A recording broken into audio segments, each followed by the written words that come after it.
My dark web story is one that actually happened recently, within the last 4 or 5 months, actually, and it's one of the most disturbing and sickening things that I have ever seen or experienced in my 32 years of being on this earth. There are some real sick people out there, and I want to say to those of you listening, stay off the dark web. Enjoy the stories told by those of us that were stupid enough to get involved in it, but don't get curious enough to drag yourself into the mud. Like most people, living in this quarantine has left me with an excessive amount of spare time on my hands. I'm still employed, thankfully, but I get to work from the comfort of my living room. I'm not going to name my employer or my job title for obvious security reasons, but I will say that I'm pretty much the guy on the network team that gets to sit at home and watch data traffic spikes for the company's applications and websites. To be honest, I probably have one of the easiest jobs out there. I have to watch a graph system as it shows how much data our servers are pushing and receiving, and unless we get hit with a denial of service act, there's not much to be done. If anything does happen, I have to get on the phone and talk with the other networking guys about what actions we want to take. Then have my weekly report call with my boss to tell her that everything is working as intended. We aren't a huge company, and we upgraded our services at the end of last year, which was perfect timing, so there's honestly not a whole lot to do on the day-to-day. Based on what I just said, you can probably assume that I know my way around a computer. I've been in IT my whole career, and I like to believe that I can hold my own out there. I know how networks run, I understand data routing, and I know a lot about data encryption and security. During the start of quarantine, I started studying more about data security and such, and ended up interested in Tor, onion routing, and how the deep web and dark web differ from the surface web. If you really want some interesting reads, you should look into Mariah's web. It's an interesting rabbit hole. As most technically adapted people do, I got both bored and curious about what exists out there in the deeper parts of the internet. I don't want to do anything illegal, but part of me wanted to be familiar with what content and activities existed beyond the surface. I know, this is stupid, but boredom and extra time can be a terrifying motivator when you kind of know what you're doing. I went through the process of setting up my personal system to get on the deep web. I installed Tails, set up Tor, got a decent VPN after some vetting, did my security checks. I started going through some of the onion links that were easily accessible. For the most part, they were innocent sites that really didn't have anything crazy on them. I was simply perusing the pages, not getting heavily involved. I found a lot of what you would expect to find, adult content, a few illegal shop sites, various conspiracy boards, and other forums. Just some basic deep web content that really didn't stand out. Then I ended up on a page that I never would have expected to see on the dark web. A dating site. I say dating site, but based on the explanation of their service and some of the profiles, I think it was meant to be more like Tinder, a one-night stand interactions with little to no commitment. What I found was that the dating page was set up in what I can only call categories, basically split out into what you were looking for in a partner. It had categories for race, ethnicity, background, sexual preference, personal kinks, and even a section that was basically for sugar daddies. If you don't know what that is, I'm not going to explain it to you. Our category under the personal kinks section made me curious as it was something I wasn't sure about. It was called Chasers. I clicked on it and decided I would spend a few minutes looking through the profiles. What I ended up finding was nothing short of legitimately horrifying. The profile I clicked on was of a middle-aged guy. He was fairly attractive and looked like someone that would do well on any of the dating apps. I was reading through who he was, trying to figure out what the hell made him a chaser, when I got to the bottom of his profile. It read the following. I'm looking for anyone that can help me achieve my lifelong dream of being physical with an HIV-infected individual. This entire section further outlined how it was a goal of him to catch the disease, and that he was willing to pay almost any amount to do this. I went to another profile, and it was a young man that explained that he had been infected with COVID and that he would be willing to give it to anyone that wanted it for the price of a nice dinner. The third profile I went to was looking for someone to hurt or severely injure them while being intimate. And I'm not even going to explain the specifics of what he wanted, but that person definitely needed to seek help. This entire category was of people looking to catch diseases or to give diseases to each other, and a few that were looking to be injured. A lot of them were looking to pay for these services, saying that it was a deep fantasy of theirs. I think the most disgusting one, besides the ones I mentioned, was a man that was requesting to be with a woman that had terminal cancer. There's nothing inherently wrong with being with someone that has cancer. I have no issue with that. But he was treating it like a fetish and listed in his profile that the sicker, the better. Again, he listed that he was willing to pay significant amounts of money or even take care of medical costs for this. This site cemented in my mind that there were some very, very disturbed people out there. I closed it and shut down my laptop. I won't say it was the last time that I ever got on the deep web, but it definitely made me more careful about where I went and less curious about what was out there.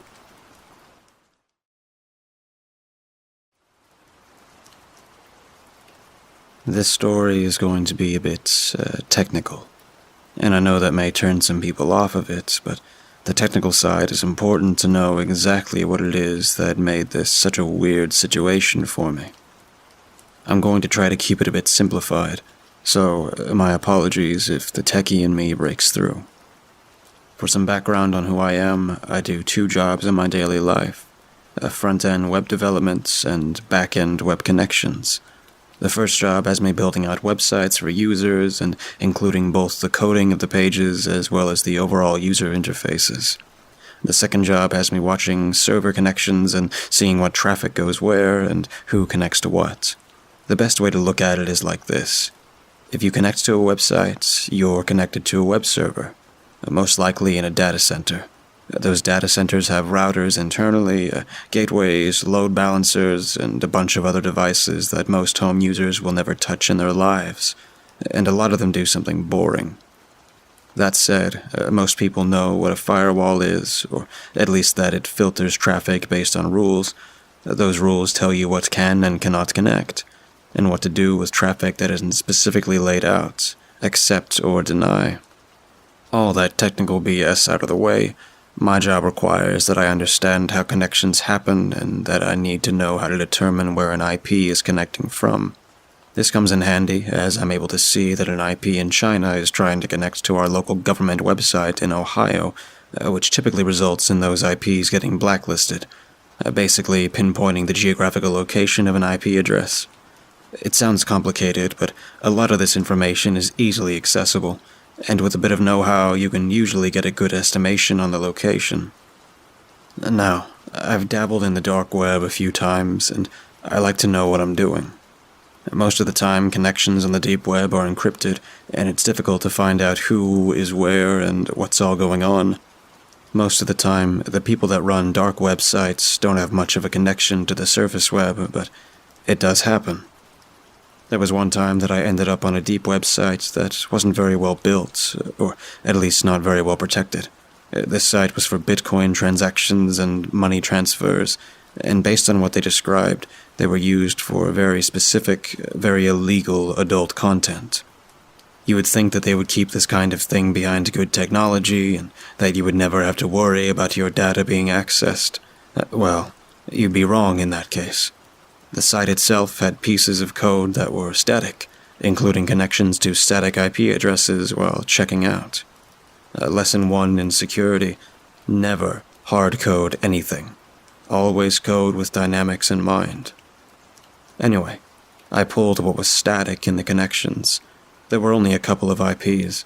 One of them seemed to not respond to traffic at all, which I expected, but the other one, the one that was constantly labeled as home throughout the code, seems to be a web server that wasn't locked down at all. I connected to the admin port on the server, and to my surprise, the login information was the default credentials. I was expecting this server to be mostly empty, but as I transferred the directories, I was honestly surprised. Looking at what was on the server, this was the server, the one that was running the payment process for the illegal content, and they were storing all of the data on this server. There was even an IP access log that they were holding on to, a list of all the systems that had connected and made transactions over the past year or two. As I dug deeper into the server, I found something that honestly creeped me out. There was a directory on the web server that was for a school district's website. This server that was taking payments for sites that ran very illegal content was also hosting the public, surface web-facing site for a school district. Looking at the information that was saved on some of the pages, it was a school district that taught everything from pre-K through 12 and was down south. My initial thought was that maybe the server was hosted by a third party, but after checking the IP address on the geolocator, it was confirmed that this server was 100% hosted on a static IP address assigned to that school district. The schools probably had no idea that they were passing Bitcoin transactions for such vile content, but someone there knew, and they were taking full advantage of having access to the servers and government-funded IP addresses. I gathered all the information, including how I found the server, what the server was hosting, and how insecure the server was, and took screenshots. I bundled it all up and sent it over to the superintendent of the district, advising them that they needed to look into who was running their servers. I only ever got one email back, basically saying thanks and that they would look into it. My guess is that they handed it over to the local police, or they did an internal investigation. Obviously, they're not going to tell me the end result. In my head, though, the sicko that was taking advantage of the schools like this is in prison.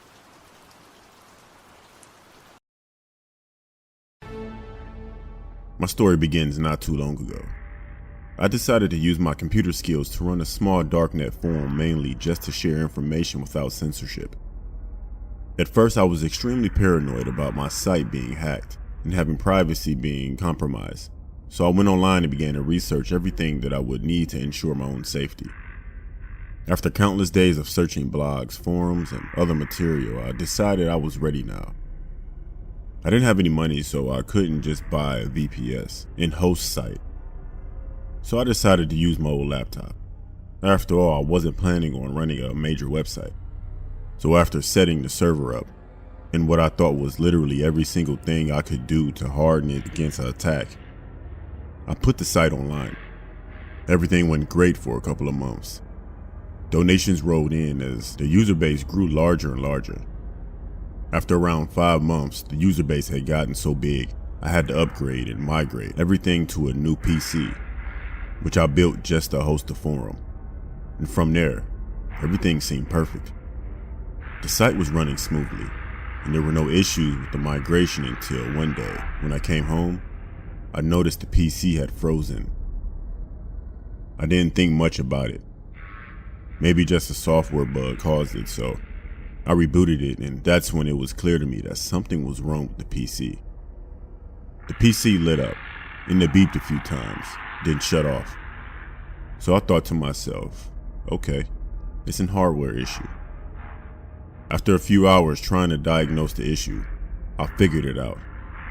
And it turned out that the RAM had been corrupted.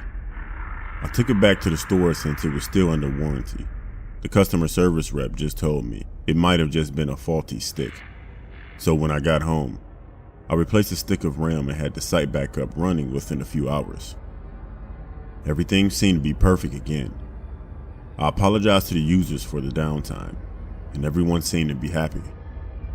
Fast forward a few months. The forum's been up and running for around a year, maybe a year and a half. Now this is when everything started to get really weird. I finished work on a Friday. It was a gorgeous day in the middle of the summer. I came home and got something to eat, and I sat down in front of my PC and I noticed I had a message. Upon opening the message, I realized somewhere I messed up. I don't really know why anybody would actually target me. The message had my details from my name, address, bank details, passwords, Private emails, private messages, everything nearly from every single device I owned. I freaked out and immediately took the PC offline, turned my internet off.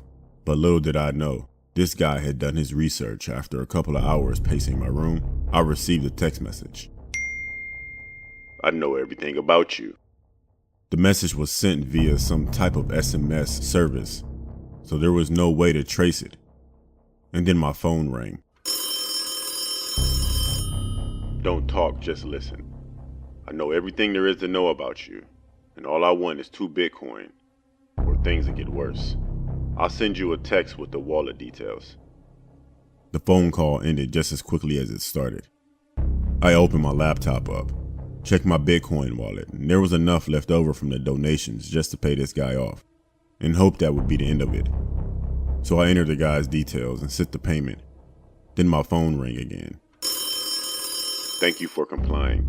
Unfortunately, someone I know really likes you." He hung up.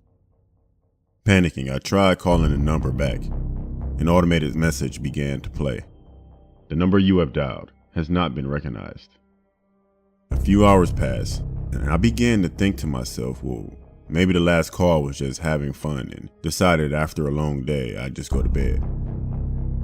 Sometime around 2 a.m., I was woken up by the sound of banging at my front door. I jumped out of bed and I turned on all of my lights, grabbing a knife from the kitchen. I walked slowly toward the window and looked out. I could see someone standing by a car. When they spotted me, they got in and they drove off. I rushed to the door in hopes I might be able to get the license plate, but by the time I opened it, they'd already turned the corner. As I turned, I noticed an envelope on the floor. I picked it up, went back inside and locked the door. I closed the curtains and sat in the kitchen. I placed the envelope on the counter, stared at it for around half an hour, trying to muster up the courage to open it. Did these guys really come to my home? I thought to myself. After that 30 minutes was up, I decided enough was enough. I opened up the envelope, and pictures fell out onto the counter. They were of me sleeping. These guys had not only been outside my house, they'd been inside while I was sleeping. The images had been edited. Strange love hearts had been added next to me. So now I was sufficiently freaked out. I didn't go back to sleep, and when the sun broke darkness, I decided to head to the police station and tell them everything. I hadn't broken any laws, so I hoped they would just help me. At least after hours of explaining everything to them, they told me there was nothing they could do. At this point, I had never felt so alone in the world and helpless. I was scared of what this guy was planning. I didn't have the foggiest idea of what I was supposed to do or expect, so I decided to wipe everything off my laptop, off my PC, and my phone. I picked up everything that I needed, stuffed it all into a bag, and decided to leave. I had a couple of friends that I knew I could rely on, so I called up my buddy Marcus, and we met, had a few beers, and I explained everything to him. He offered me a place to stay, and I hoped that would be the end of it. I was definitely wrong. A few days later, it happened again. There was a knock at the door, first thing in the morning. Marcus and I both went out to find another envelope on the floor. Same thing, pictures of me sleeping, but these were in Marcus's house. I started freaking out again, and Marcus just said, "Okay, we'll need to do something, maybe set a trap or something." So we went over numerous ideas. Everything you could think of, from cameras to baiting him, and we settled on the idea of staying up during the night and locking him in a room. We filled the bed up with pillows, set up cameras, and even barred the windows in the room.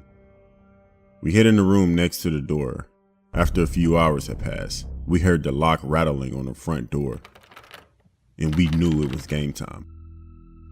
We left the door just slightly ajar so we could see outside as he went past, and the moment he went into the room, we both sprung to action as quickly as possible. We closed the door and locked it from the outside using a chair and metal bar. There was only one way he was getting out. He'd have to destroy the door.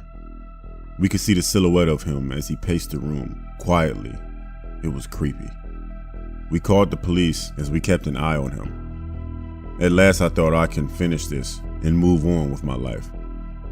Just as the police arrived, we noticed this guy take a gun out, place it to his head, then he held up a sign which read, "I love you," and he pulled the trigger. The police barged in, guns drawn, and told us both to get on the floor. We complied and shouted out that he's in there, pointing at the door. The police removed the makeshift lock and entered the room, called for an ambulance, and put me and Marcus in the back of a police car. I sat in the interview room for a good couple of hours, I guess while they carried out the investigation, when the detective came in and sat down in front of me, opening a folder, placing pictures on the table. "Do you know her?" "Her?" I said, looking at the pictures, and I told him no. He looked at me and said, "This is the person who's been stalking you." And he then began to tell me that they visited her room and found a shrine with photos of me all over the place, from restaurants to the gym and even shopping. He went on to tell me that she'd been the one that sent the messages, made the phone calls, etc. They also found a diary which had some kind of future plans for me in her. She wanted me to be her husband, and we've been chatting for around a year and a half. After I explained everything, the detective said I was lucky to be alive. She had actually planned to drug me and kidnap me. She had even had some makeshift lock bed so I wouldn't be able to escape.